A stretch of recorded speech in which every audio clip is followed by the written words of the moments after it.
they convinced me that the Bible was real and the revelation was coming. If you don't know, the revelation is like the end of the entire world. To me, an apocalypse would be a moment of unity. You get to die with other people. It's kind of nice. Hello? Hi. Hi, is this Gigi? Jack? It is. What's going on, Gigi? Nothing much. What's going on with you? How are you, Gecko? I'm doing good. I just ate a lot of Skittles.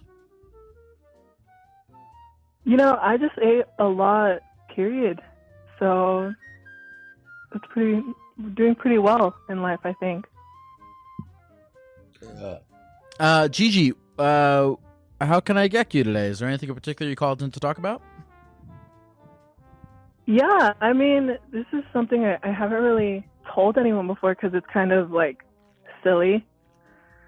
But last year, like right when all the lockdowns were being lifted and stuff, I was in the middle of like a really bad depression. And so I decided to go towards like my faith because I was raised Catholic. So I decided to go to a Bible study. And I went to like 3 little sessions of Bible study or whatever. And in those like 3 hours, they convinced me that the Bible was real and that the revelation was coming in like 20 years. Which, if you don't know, the revelation is like the end of the entire world. So, like the last time I went to the Bible study, they told me that, and I was like, just to make sure, you guys are telling me that we're all gonna die in like 40 years. And they were like, yeah, but it's a good thing. Don't worry. And I was like, okay, great. I can never come back here again. And since that day, I've had like super, super bad anxiety about just the world ending. Like I can't watch end of the world movies anymore. Like movies like 2012 or whatever. I watched Eternals, and like the last scene of that is the Earth like about to implode or whatever, and I like almost had to walk out of that. I can't sleep at night without. I usually have your podcast on at night in order for me to sleep, actually. But yeah, it's been wild. Now, I really want to know, what is it? And you said that you haven't really been all that religious, but you wanted to kind of get back in touch with it, correct? Yeah. And when you were younger, like whatever, middle school age, or just growing up in your faith, did they talk about revelations? Did they talk about the end of the world to you? No. It was mostly just like learning my prayers and going to church. But I never really listened in church, you know? It was a thing I had to go to. What is it that convinced you in these 3 sessions that the world was going to end? Well, it was, they used the first couple sessions to just prove that everything in the Bible was real. Because at first I was a skeptic. I was like, you know, there's no way. But they showed me, like, and I don't want to say, I'm going to be using confident words, like they told me that it was real. They showed me evidence and stuff, but I don't know if I should believe it or not. But, like, they just showed me... Express yourself however you want.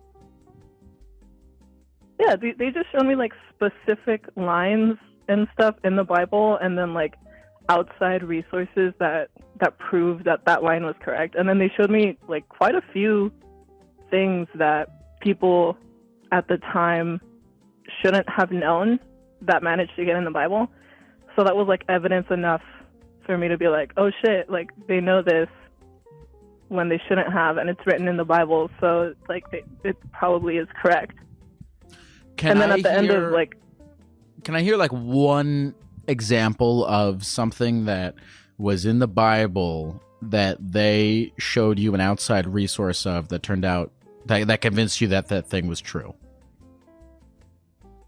The one that I remember, they showed me like 3 or 4, and the one that I remember is that in the Bible I don't know the verses or anything anymore, but they said it's written in the Bible that the earth is hanging like in empty space, and that the earth is not the middle of the universe. And at the time that the Bible was written, everyone believed that the earth was the middle of the universe, you know? Like, they didn't believe that everything rotated around the sun. Right. So that was one thing. And then I don't really remember the rest. Okay.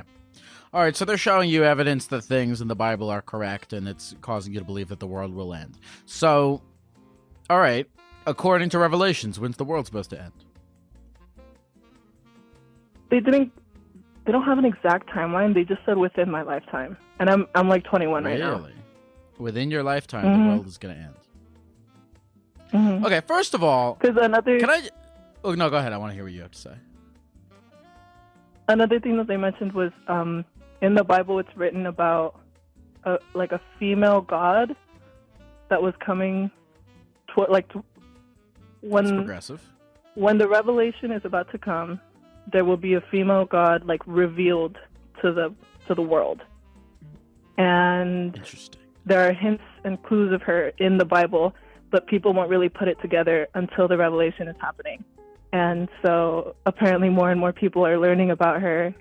And so like that's a clue that the revelation is happening soon.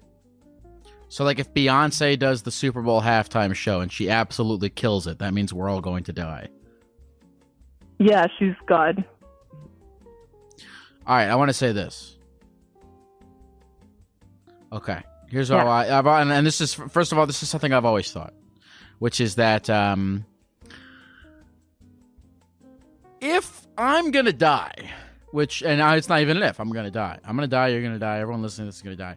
I feel like the best, wouldn't you want to die in an apocalypse? I would rather die, here's the best you could possibly, the best move, and it's set in your lifetime. Let's say you get to be like 80 years old, and there's a world-ending apocalypse, and everyone's going to die. How awesome would that be? Wouldn't it really? Because 100% of everyone dies alone, really, at the end of the day. Unless if like you and your, husband or wife like both die right at the exact same moment of cancer or something, which, I'm sure has happened once or twice, or you both get like you die alone ultimately. But wouldn't it be kind of nice to die like with everyone else? Wouldn't there be some camaraderie in there? Wouldn't everything would just go away? All the wars would be like, fuck it, we're gonna be dying anyway. All the little conflicts. It would actually, I really do imagine, and I know this maybe isn't the case because we've had minor apocalypses and they have not been moments of unity as I'm picturing in my head. To me, an apocalypse would be a moment of unity. It'd be everyone being like, all right, none of this, I'm sorry, I'm fighting with you. Fuck it, let's all hold hands and dance and just die, because none of this nothing would matter. All the petty shit would just stop mattering, and you get to die with other people. It's kind of nice, because, look, let's say there's no apocalypse. You just die alone in some hospital, if you're lucky. Some people, they die on the street. Some people, they die in the middle of the ocean. So first of all, that's reason number one why an apocalypse wouldn't be that bad. It'd actually be kind of nice. It'd be nice to die with other people. Second thing, what scares you about the apocalypse? Tell me more about this fear that you have. Well, something that they really pushed was telling more people, about it, because apparently if they didn't know about it and if they didn't take the right steps, it's the revelation. So some people are going to die and they're going to go up to heaven, and then the rest of the people are going to stay.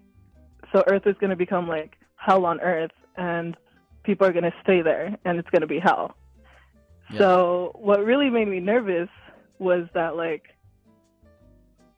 I really was worried about my family, because it's not something that we really talk about at all. And I was like, are my little sisters going to hell for not knowing this? I don't know. It was a panic thing. I don't want to die, Geck. I don't want to die right now. Well, listen, you're not gonna die, right? Oh, you're gonna die, but you're not gonna die right now. Actually, I don't. Actually, I don't know anything. I don't want to guarantee anything. But, this sounds like that kind of, that kind of thing where, like, isn't this kind of the missionary thing where they're like, oh no, these poor people, if they haven't heard the word of the Lord, and if they die without their sins being cleansed and accepting Jesus Christ, they go to hell? Is it like that kind of thing? I think so, yeah. The girls that were in charge of the study group were like from a different... They were both from 2 different countries. Do you believe in and they heaven had come and to hell? my city to like... I mean, so here, I'm scared to not, just in case it is there. And like, if I don't believe in heaven, like, I'm not gonna go. But then I'm scared to believe that there is, because I don't know the rules to get into heaven. Like, I'm scared of, well, I would be scared of hell. So I'm mostly just scared of not believing and there actually being a God, and then I have to face that I didn't believe in him the whole time. See, it's I forget who said this. Maybe it was Marcus Aurelius. I know I'm gonna completely butcher this, but I remember heard some quote. Can I read you this quote? Yeah, read me the quote. Maybe it will make you feel better. It's a quote I like. It's sort of a religious thing. Marcus Aurelius, he says, "Live a good life. If there are gods and they are just, then they will not care how devout you have been, but will welcome you based solely on the virtues you have lived by.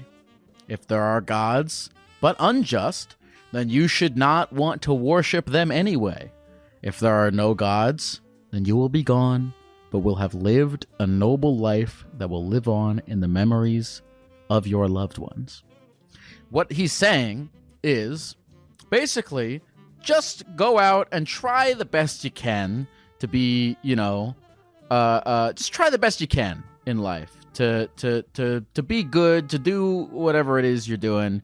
Because here's the thing: if there is a God and he's a good guy, then he won't really care how devout you've been to him. All he'll really care about is that you tried to live a good life. And if there is a God and he cares a lot about whether or not you were devout to him, then he's kind of a dick.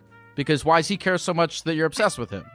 I mean, and if he's kind of a dick, then you shouldn't like him anyway, because he's a dick. And then if there's no God, well then, okay, you lived life, you tried your best, So what's the problem with that? That is a very nice quote. I really like that, Gecko. One of the things that has helped me, because it used to be really bad, but I've started thinking to myself, like, every day, I'm like, I could literally die in a car crash on my way to class today. Like, so it doesn't really matter. That's a legitimate thought that you're having right now. You could. And when you say it doesn't really matter, what that means to me, the idea of nothing mattering, is that I get to choose what matters, because nothing inherently matters. So I am bestowed with the freedom to decide what matters. And if I want to, I can fall into traps. Not if I want to, but I fall into traps sometimes of feeling like certain things matter that maybe don't matter that much when I think about the fact that I could die in a car crash at any moment, and neglect the things that actually do matter with the knowledge that I could die in a car crash at any moment. So I don't look at the nothing mattering as something bad. I look at it as a opportunity to reprioritize. Do you look at it as something bad? No.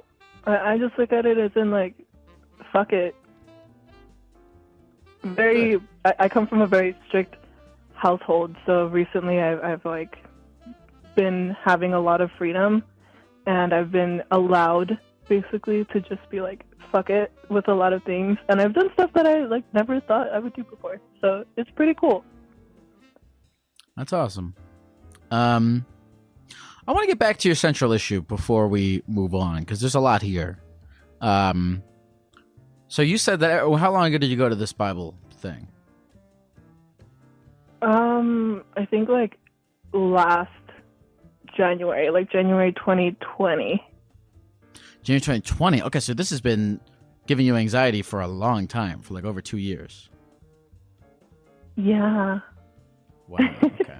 Now that I think about it, I mean, it's gotten better, but just some habits that I've, you know, like I haven't been able to sleep in silence since. But I don't think that's like anything too bad. You haven't been able to sleep in silence?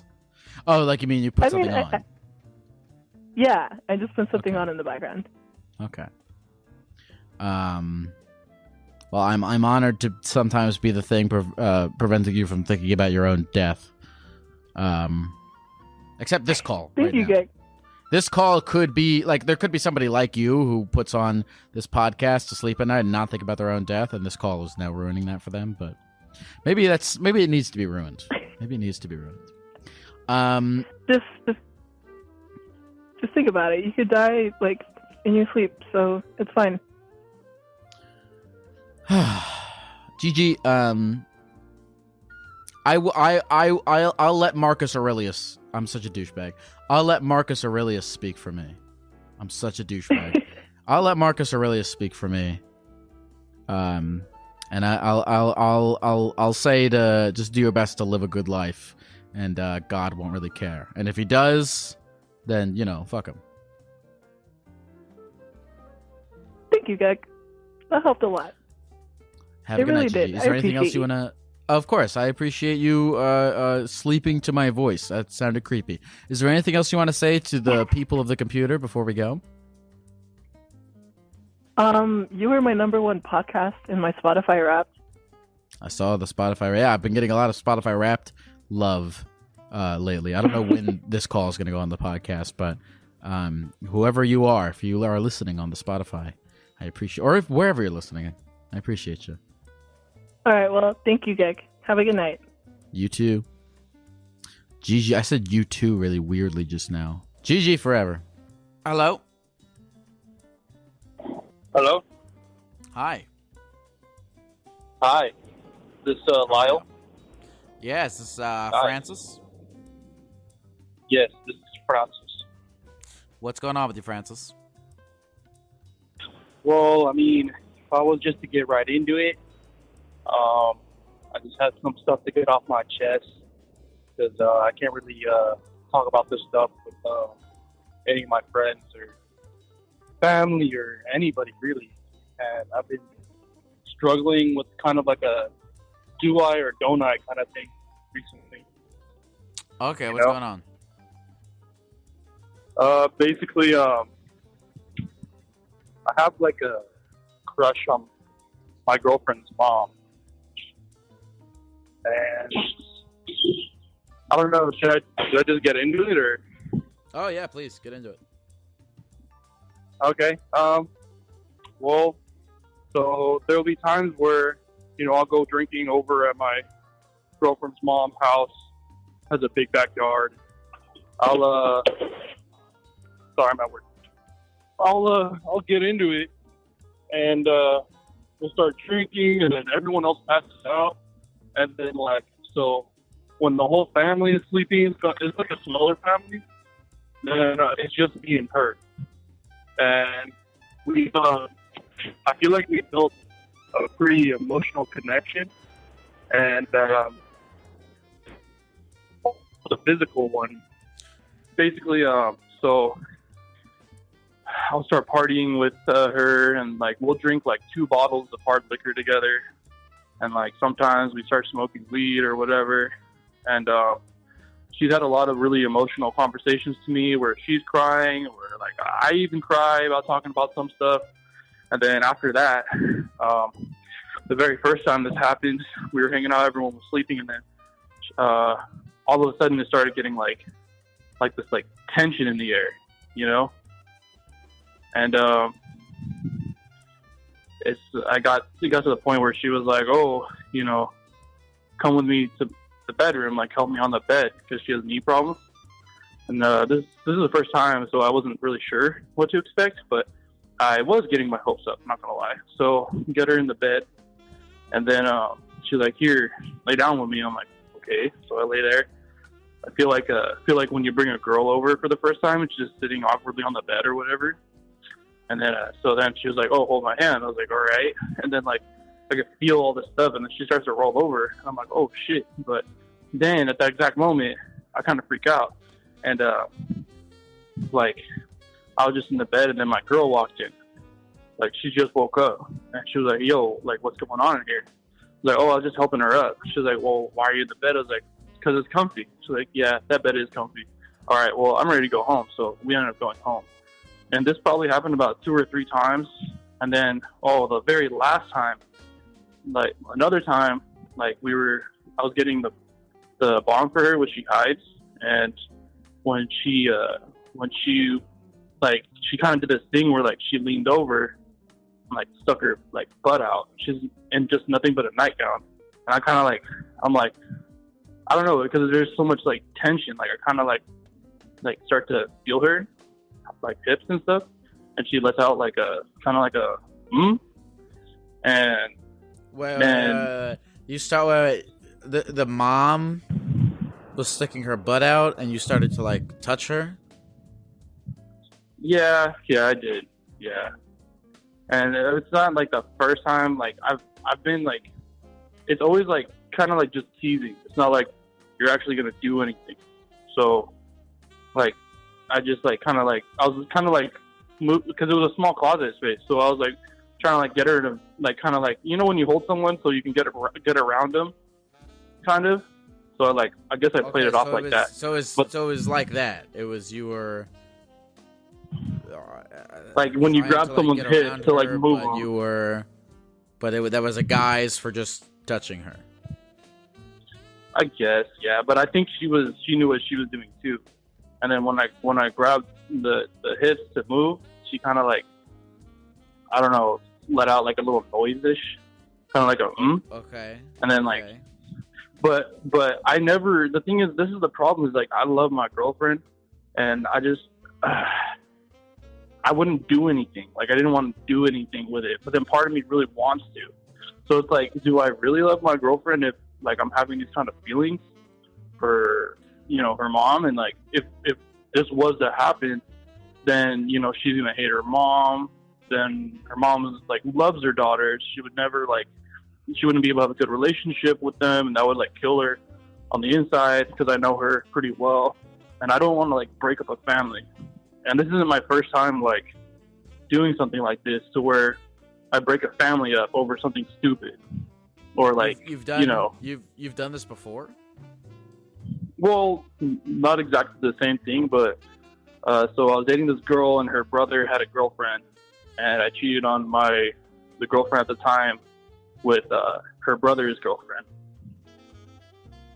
So at that point, you know, he broke up with her, she broke up with me, and I guess the family didn't really break up, but it did kind of like fuck up a relationship, like the family that they built around there, where there's kind of me and then that girl, you know, but never like with the mom. Like I've always had feelings for the mom in some kind of way, but then recently it's just been like growing, and then just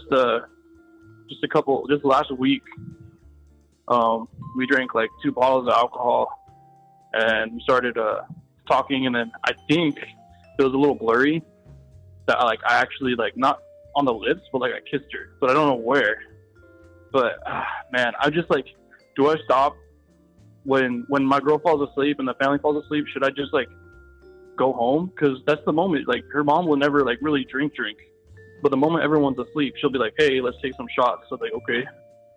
So we'll just start doing that. We'll literally just sit in the kitchen and talk while taking shots of alcohol till it's gone. So it's like everything's gone. That's crazy to me because she never really drinks like that with her daughters.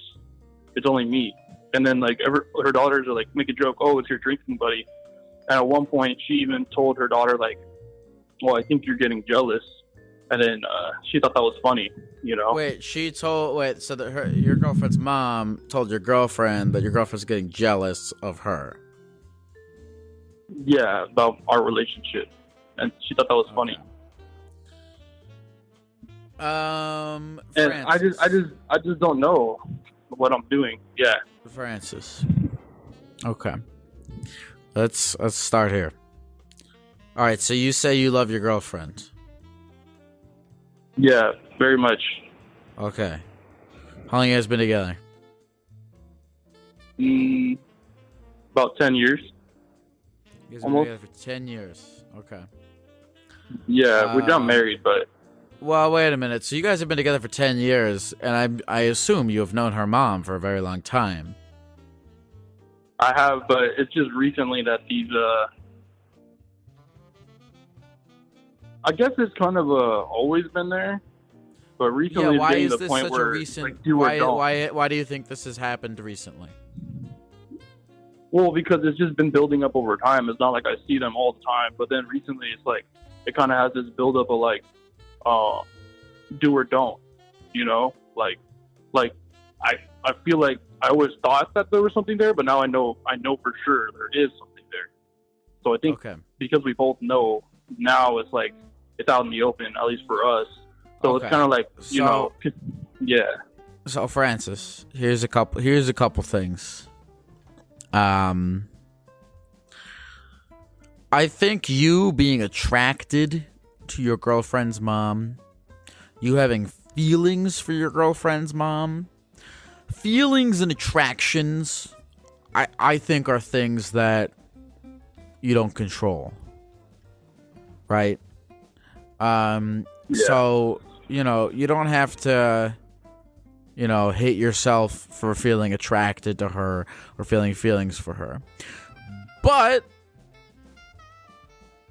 what you decide, whether or not you decide to act on those feelings, is 100% in your control. Do you agree with that? Yeah, and I think that's kind of why I have this conflict. Is like, should I or shouldn't I? Because, you know, this should kind of did excite me, but at the same time, I'm like, you know, maybe next time, like when everyone falls asleep, I'll just be like, oh, let's get an Uber, let's go home, like immediately. Okay. Like, don't even, like, just try to eliminate. I think just talking about this with you, just thinking about it is kind of like helping me, I don't know, see myself, because I don't talk about this with anybody. So it's just helping me like talk out loud, and maybe I just don't let that happen, you know?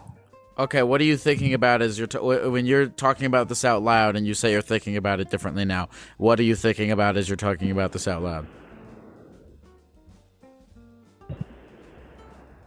I guess it's just not worth it to me to lose my girl and to break up a whole family, and knowing that this is an ongoing problem with me as far as, you know, getting with other people's girlfriends or doing things I'm not supposed to, like relationship taboo-ish. Maybe that's kind of just like a weird thing I have where I just want to, like, I don't know. I'm starting to think of it as like, maybe that's what like excites me. Like I guess it's like not like a kink, but you know what I'm trying to say. And yes, maybe that's sure. not you're something I have to act on. You're excited by how taboo it is and how wrong it is, and you know, I mean, that makes sense, right? But again, whether or not you choose to succumb to that feeling is up to you. That's in your control. Yeah. And so I think if I were you, I would first of all, masturbate furiously. Just masturbate like 10 times. Masturbate 10 times in a row. Okay? And then after you've done that, take a second here and really look, I don't think you're a dumb dude, you know. Really think about the pros and cons of following these feelings. And I think after doing that, in as logical and non-emotional of a mindset as you have available to you, you will come to whatever is the correct decision for you.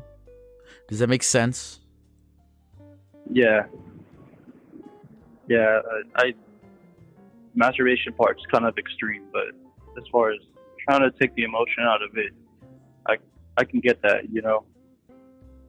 Like, but the other thing is like, what we're worried about is like, do I really, like you said, it's not in my control. Like, I can still love my girlfriend and be attracted to my girlfriend and like, you know, not feel bad, you know, like you said. All right, man. Yeah. Well, look, you don't do that. Just all you got to do is like, look, man.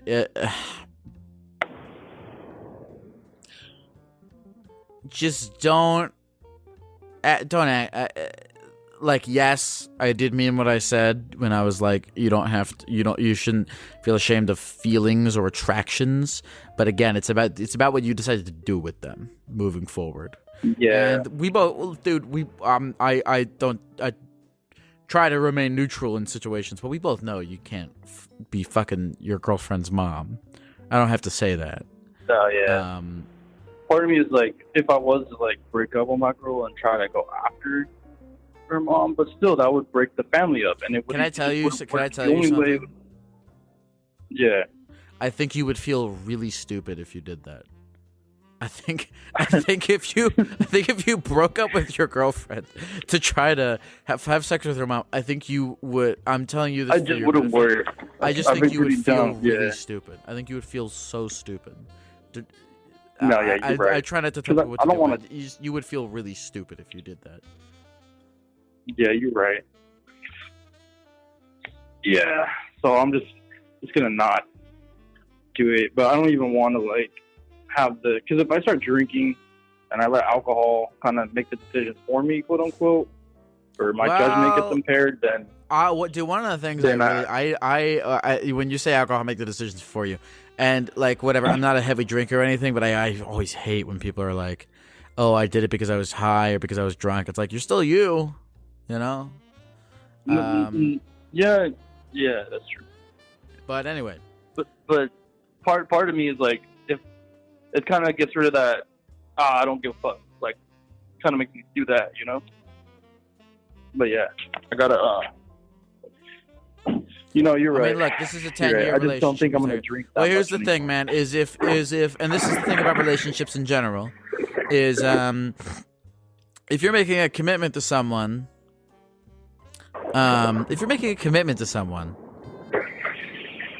you like, what's the point of even being in that kind of a relationship if you're not going to fully dive into the commitment? You know, like, what do you that's what I was thinking, is like, maybe it gets deeper than just, you know, this thing I have. Maybe it's like a kind of a says something about my relationship that I would even consider it, you know. That's what I've been struggling with. By the way. No, but I wasn't thinking about seeing one. Just I told my girl too, like, oh, I'm probably gonna see a therapist. I want her to go, not with me, but to one too. But yeah, I gotta figure that out. Okay. I think it would be beneficial. Francis, go jack off 10 times. That part's non-negotiable. That's actually, you actually have to do that by calling into this stream. All right. You're actually legally obligated to jack off 10 times. All right. And then go I start now? Think about what's important to you in life, and think about how you can act in certain ways that serve those things that are important to you. All right. Cool, man. Thanks for the help. I know I can't say this, and you can do what you will with, but I would appreciate if you didn't clip it. But if you did, I don't think I could blame you. You know.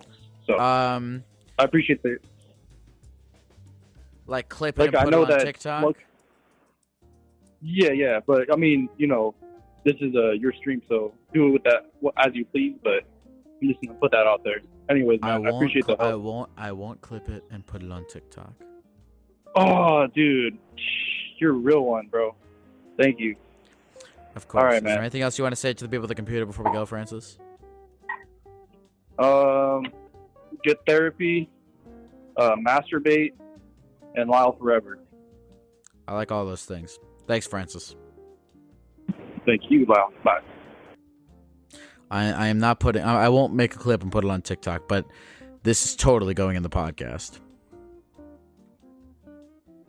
I don't know if I have anything else to say about Francis. I really do wonder what an actual. There are so many calls I get here where I really wonder what an actual therapist would say.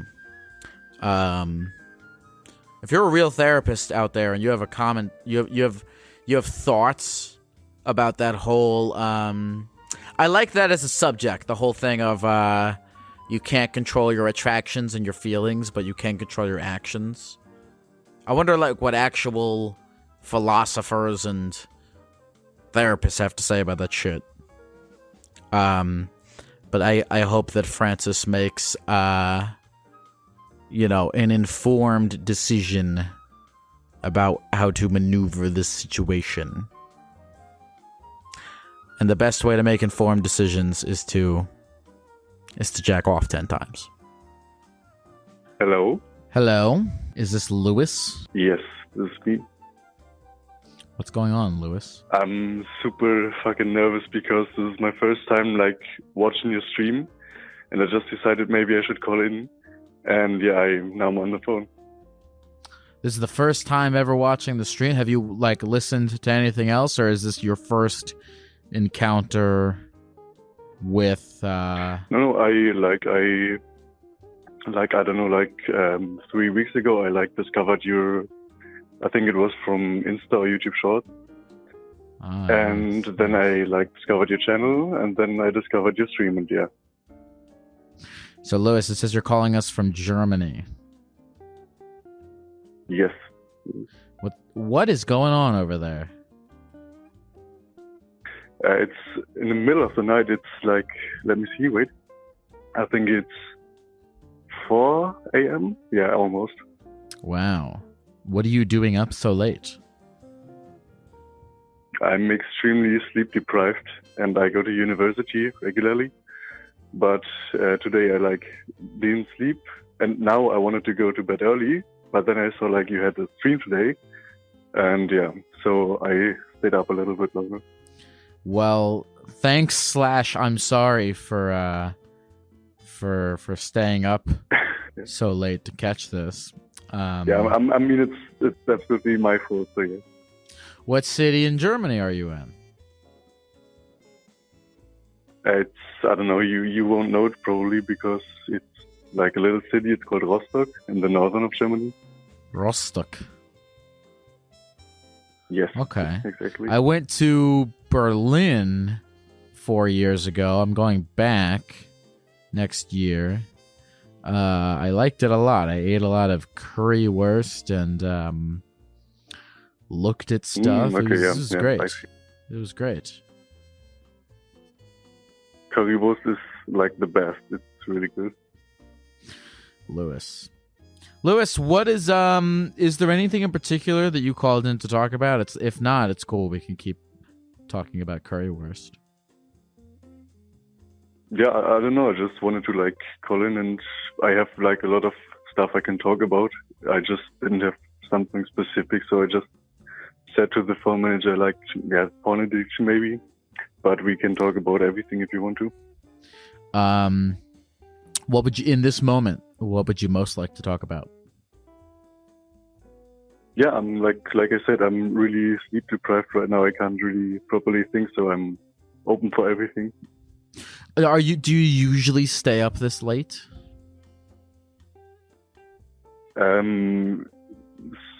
Sometimes, yeah, but not every day. Nobody can handle that, I think. You said you're in university. What do you study? I recently moved to, I don't know how it's called in English. We just said it how it's called in English. It's called child education. Yeah. Child education. Okay. They have children in Germany who I'm sure need educations. You are studying child education. Do you want to be a teacher? like something similar, maybe. Like I want to do something with children. I would really love to, but not exactly a teacher. I actually, like a few days ago, I saw a video from you where you were talking like to I think it was in Mexico, I think, or in some Spanish land. Yeah, where you were talking to a guy, and he said he was like like a child psychiatrist, and that really inspires me because I absolutely felt what he said. Yeah. Yes. Yeah. I loved that interview. I love that guy. Yeah, I totally know what you're talking about. Okay, great. I'm glad to hear that. He's fucking amazing and fucking sympathetic. Fuck yeah. What is it that is interesting to you about teaching children or being a child psychologist? A lot of personal feelings involved with all of that, and just I think I can really like represent myself into them, if that makes any sense. Yes, it does make sense. What are these personal feelings? Yeah, a lot of fucking lot of anxiety on my personal life, and like emotional, like trauma stuff back in my childhood, and Is and you don't have to talk about anything on here that you don't want to talk about, of course. No, it's completely okay. Just like I talked a ton about it, so I'm Is there a particular issue or like kind of subject that you want to be able to give back about? Like, it sounds as though you've been through some rough shit yourself as a child, and now that you're an adult, you want to go and help children who might have gone through something similar as you, which is an admirable thing to do. Is there a particular area of thing that you want to help people with? I think mainly showing them that they can always open up emotionally. That is really important for me to show that to children. When you were a child, did you not have anyone that you could open up to? It's a little bit complex, but I grew up in that mindset that I thought I had nobody yet. How has that affected you, sort of in your life today? Yeah, like I said, I'm masking a lot. Like the guy that was on the phone before me, I can really relate to him in many ways. Auf jeden Fall. Sorry, I just spoke German. Sometimes that happens. That's okay. We can always stand to learn a little bit of a new language. I can teach you some new German words if you want to. Well, I don't want to interrupt you from what you were saying. You felt as though you were masking things. Like the thing is that if you experience some kind of, I just say trauma in your childhood, some kind of, then you grow up in that mindset that you experience, and like what happens in your childhood is basically what is through the life, you know. So, and I think when something go ahead. What do you want to say? So I think like when you experience something in early childhood, then especially then, like you have extremely high risks of developing anxiety disorders and like personality disorders later in your adult life. So now, you says you're 21. Yes. Do you feel a similar way that you felt as a child, where you feel like you don't have people that you can open up to? It's got really better because I have loving friends, and I'm really grateful for that. But recently, I just experienced some kind of mini flashback, the first time in my entire life, and I didn't even know like I had something to flash back to, but apparently I did, and I lived a little bit through that. But I hear that pretty well, I would say. Do you want to tell us about this flashback? Not like I don't have a problem talking about it, but I just don't feel like in the mood right now to talk about extreme deep stuff, you know? Yeah, sure. No problem at all. No problem at all. I find it admirable that you want to go back and help people with the thing that you were struggling with. So I'm glad to hear that you're doing that. I almost feel like it'll help you deal with those things as well. Yeah, obviously, of course, yeah. And like, sorry for my monotone voice all the time, but I'm really nervous, I have to say, and this always gets monotone then. No, you're doing great, man. Don't be nervous at all. I'm excited to be talking to you. Okay, so you're going to school to do a therapy thing. That's good stuff. What else is going on with you in your life, Lewis? We've been talking about a bunch of depressing things, but I'm sure that's not the extent of your life. You said you have great friends. What do you do outside of school? Outside of, you know, the monotony? Yeah, like I'm really, really, really into art and music and stuff like that.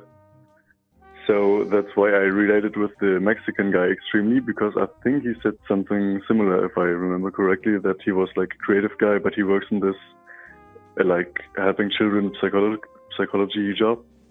And I can really relate to that because I love making music myself and art. What do you make music about? Like I started with rap and lyrical stuff back in my puberty, I would say. And that kind of transformed itself to like doing beats nowadays and doing music on piano and like just everything related to music that comes into my mind. You said you rapped. What kinds of things did you rap about? Yeah. Little bit dark stuff, little bit, I don't know, just what comes to my mind. It's not specific exactly. Mm-hmm. Is rap something that you still want to pursue? Do you intend to do music while you're studying? Yeah, I would like to do it, like to pursue this every time I have the chance to, like, as long as my passion is there, I would love to, yeah. Mm-hmm. Tell me more about these friends that like you have. Even now during our... Excuse me? No, go ahead. Like, I just want to say, like, even now during our call, I have my loop station. I don't know if you know what that is. Yeah, I know what that is. It's a musical device. Okay. Like, I have it right now here, and it's playing on repeat all the time. So during our call, this plays on repeat, like, in the background, and yeah. Wait, you're looping our call right now? No. I'm just looping, like, my own stuff before the call, but I forgot to turn it off, and now I'm on the call, and, like, this thing is repeating itself in the background. Ah, so you were up late at night making music. You're one of those night owl musicians. Yeah. Is the middle of the night an inspiring time for you? Do you get a lot of ideas ruminating through your head? Absolutely. Yeah.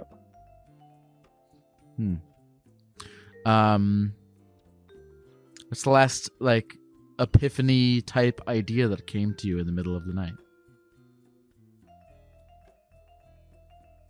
It's a good question, actually. Like, do you mean like music related or just general?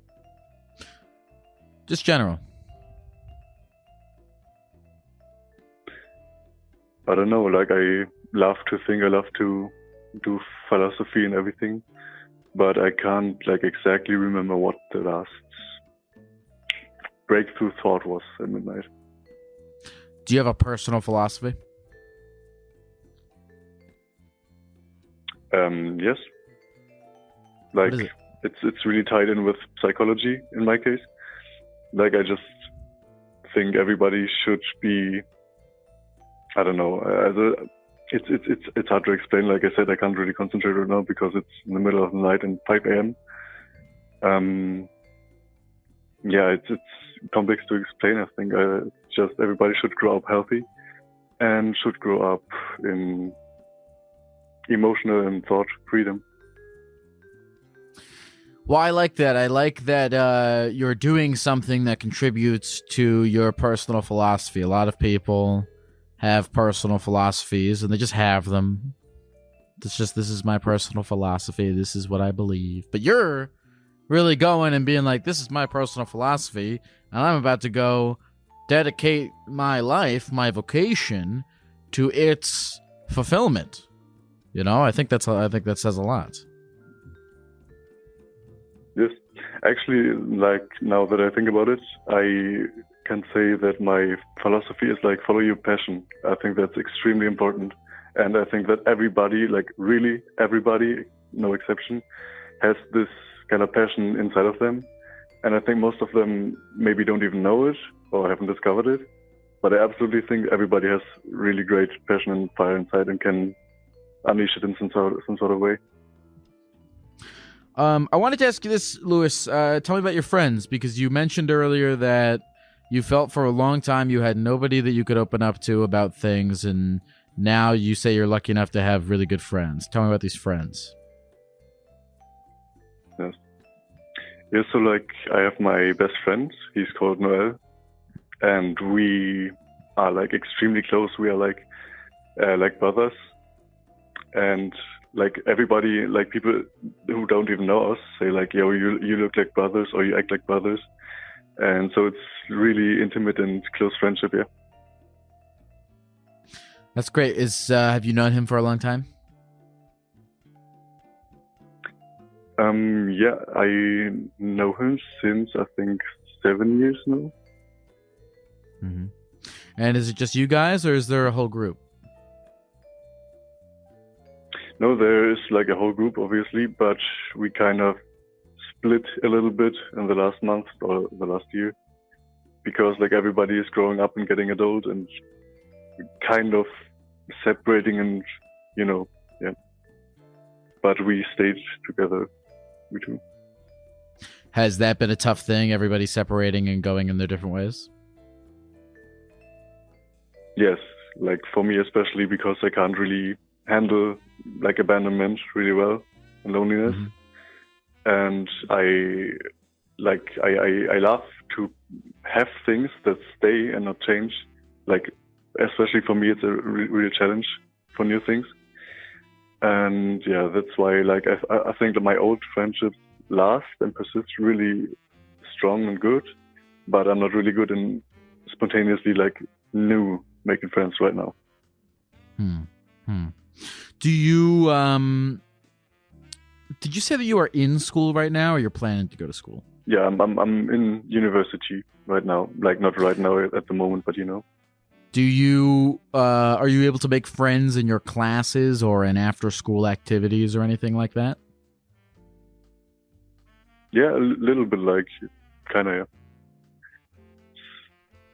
Little bit challenging, but it is okay. It's better than I thought of him. Good. I'm glad to hear that it's going better than you thought it would. Lewis, thanks for staying up so late to thanks for staying up so late to talk to us, man. I'm trying to think. Is there any other aspect of your life that you might want to share with us, or any philosophies, or I guess anything else you want to say before you go? Not in particular, but maybe like I can teach you like one or two German words you didn't already know. I would love to hear one or two German words that I didn't already know. All right, then tell me what you want to have translated. All right, I'm gonna go to the chat for this one. Chat, what words should we have? Right. What words do we want translated into German? Oh, yes. Can we get Gecko translated into German? What is Gecko? It's basically Gecko. It's the same. Oh. Okay, all right. That one didn't count. All All right, they want to know what They want to know what butt crack is in German. Oh, okay. So it is called Arschritze. So say that again. It's like, it's Arschritze. Arschwitze? It's so weird pronouncing it. Yeah, Arschwitze. Arschritze. Like Arschwitze. My Arschwitze hurts. I'm scratching my Arschwitze, and that only makes it itchier.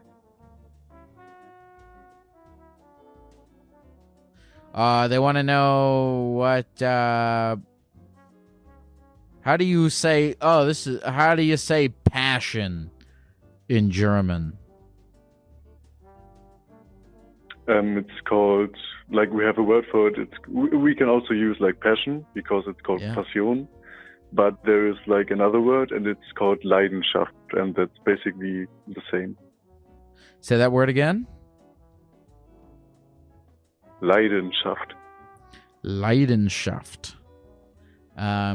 Someone wants to know what really good, actually.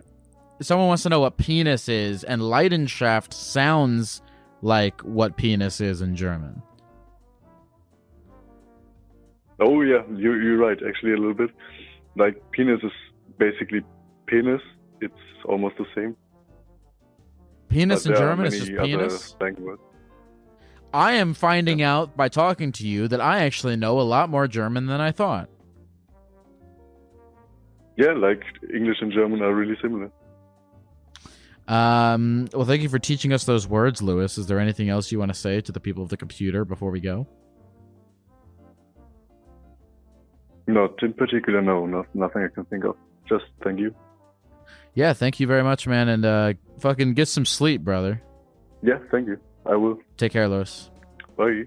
I liked that dude a lot, man. It's it's the coolest thing ever to me that people are finding this podcast